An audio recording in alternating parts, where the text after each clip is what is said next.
saudara-saudara sebangsa dan setanah air, kita lihat beberapa tahun terakhir ini politik di Indonesia ini didominasi oleh permainan-permainan politik yang melibatkan identitas.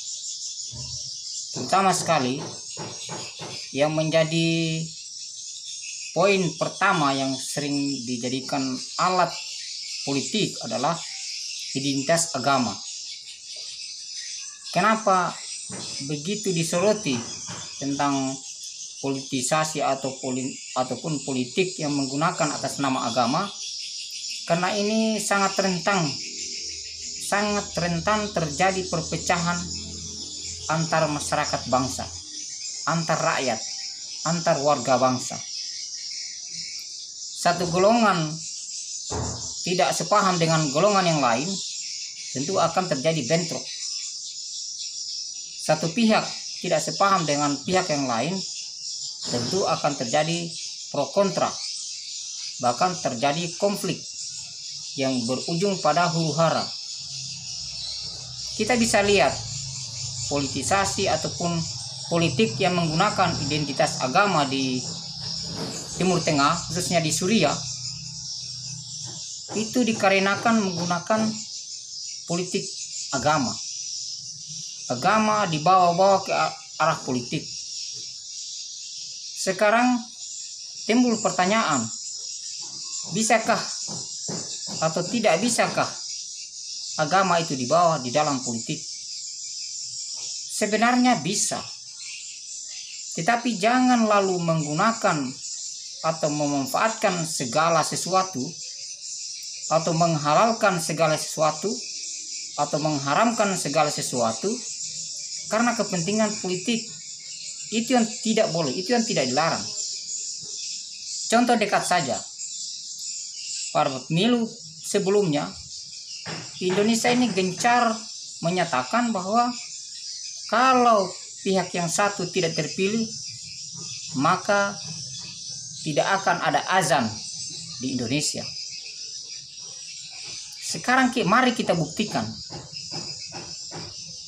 Joko Widodo sekarang terpilih jadi presiden. Apakah sekarang ini tidak ada azan di Indonesia? Lalu apa lagi? Kalau misalnya si A terpilih, maka tidak akan ada orang yang menyembahyangkan orang meninggal. Apakah itu benar akan terjadi? Tidak. Itu hanya politik. Itu hanya politik. Politik bagaimana mempengaruhi massa, bagaimana mempengaruhi umat Islam agar memilih yang mereka inginkan.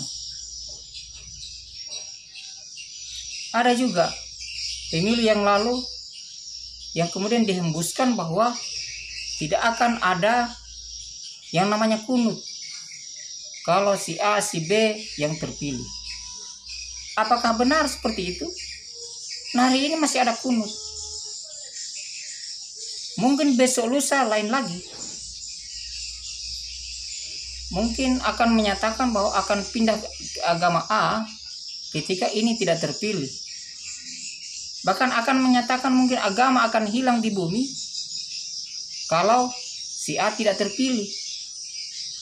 Tujuannya apa itu? Tujuannya untuk memenangkan pertarungan. Apakah ini pelajaran politik yang baik? Tentu bukan. Karena hanya menjual atau hanya mengatasnamakan agama untuk kepentingannya. Padahal sesungguhnya apa yang dia katakan itu tidak terjadi.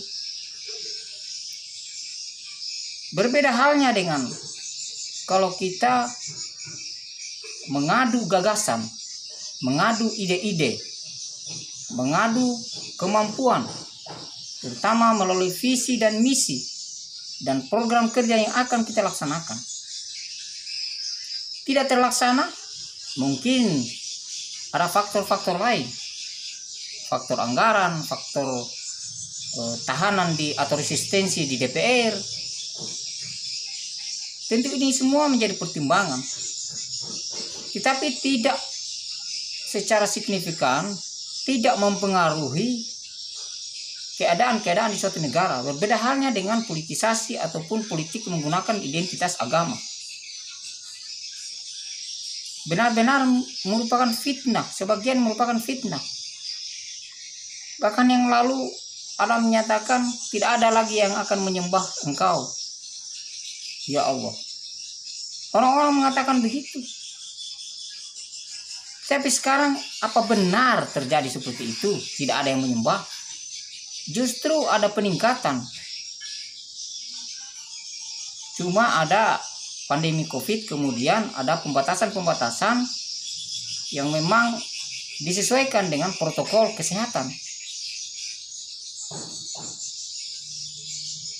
Jadi politik agama bukan berarti agama tidak boleh dibawa ke politik. Agama boleh dibawa ke politik dalam konteks-konteks yang memang sesuai dengan agama itu. Bukan kita bawa agama ke dalam politik yang bertentangan dengan agama itu. Semua dinamika kehidupan, semua hal kehidupan ini, semua level kehidupan bisa kita bawa agama. Justru bagus dalam berbagai level kehidupan, dalam berbagai pergaulan, kita bawa agama di sana. Terutama bagaimana supaya kita jujur, bagaimana supaya kita amanah, bagaimana supaya kita tepat janji, bagaimana supaya kita bisa melaksanakan apa yang menjadi program kerja atau janji-janji politik. Yang dilarang yang itu tadi, yang berupa fitnah, yang berupa menjual agama demi kepentingannya.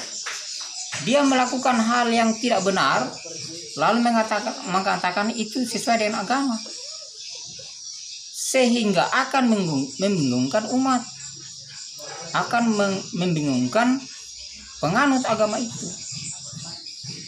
Sehingga apa? Timbul perpecahan, sebagaimana yang terjadi di Timur Tengah, sebagaimana yang terjadi di Suriah.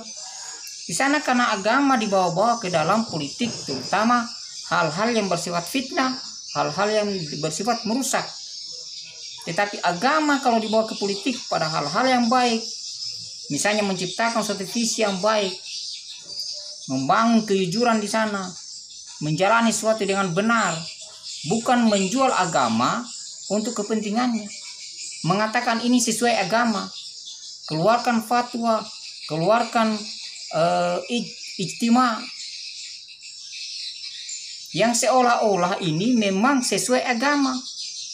Padahal itu ijtima, itu fatwa, ataupun apa namanya itu, yang mendorong masyarakat memilih si A dan tidak memilih si B, itu untuk kepentingan politiknya.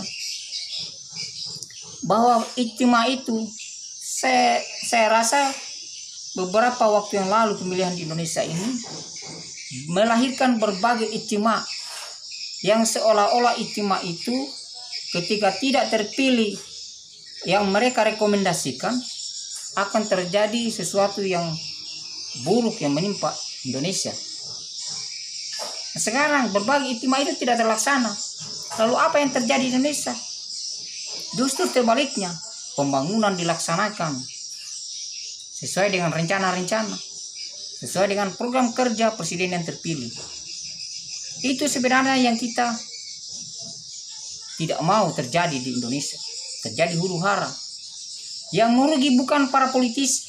Para politisi akan mengambil keuntungan dari apa yang mereka lakukan. Yang merugi adalah masyarakat. Kita ini masyarakat. Kita diajak ke sana mau.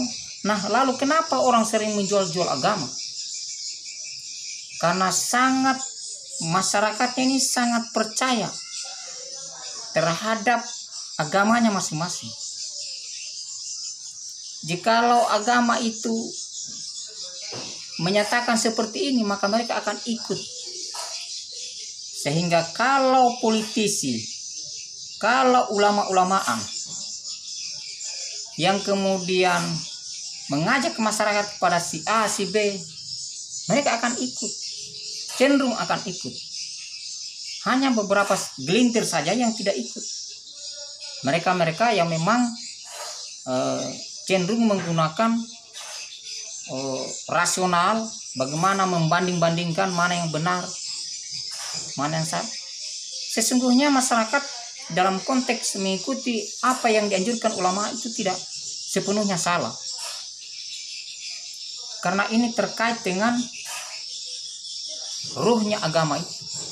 Bahwa mereka mengikuti sesuai dengan petunjuk para ulama.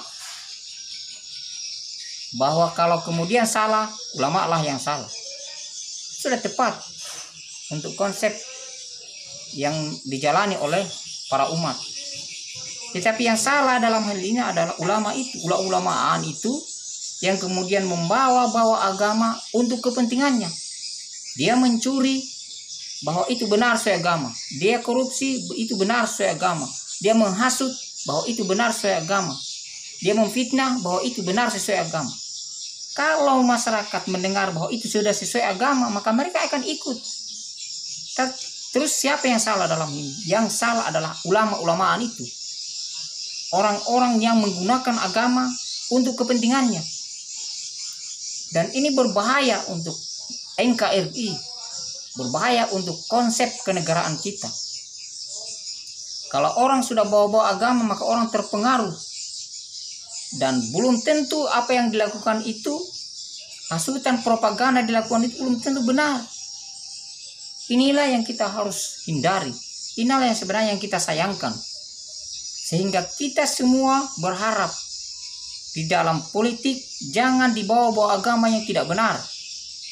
Bawalah agama-agama, bawalah konsep agama yang benar di dalam berpolitik, jujur, tidak memfitnah, tidak menyebarkan hoaks, berkata tidak kebencian, berkata yang melunakkan, berkata yang menenangkan hati, menenangkan jiwa, tidak kemudian menghasut, tidak kemudian memfitnah demi untuk kepentingannya. Dan ini sangat merusak kehidupan berbangsa dan bernegara. Yang rugi bukan siapa-siapa, kita semua yang rugi. Bahkan anak cucu kita bisa terkena imbasnya. Dan ini tidak boleh terjadi di negara Indonesia. Sekian.